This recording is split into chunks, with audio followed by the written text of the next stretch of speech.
Hi guys! Number 4 reason kung bakit ako napatingin sa psychiatrist is due to super low or yung tinatawag namin depression.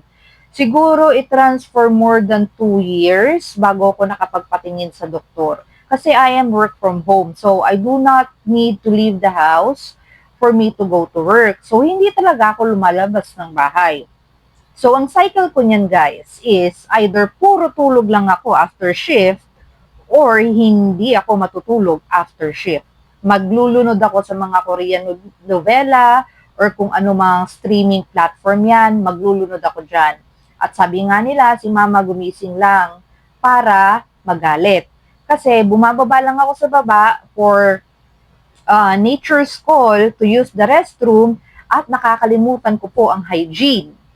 Yes po, kasama po ang hygiene sa naging problema ko noon. Hindi ko namamalayan na 4 days, 3 days na akong hindi naliligo. I just change my clothes whenever I go to bed.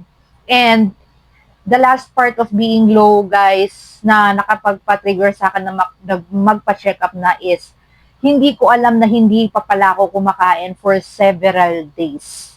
Hindi ko alam, guys, kung ano yung pinakamatagal na hindi ako nakakain. Bastang alam ko lang is once you ask me kung kailan ako huhuling kumain, hindi ko alam.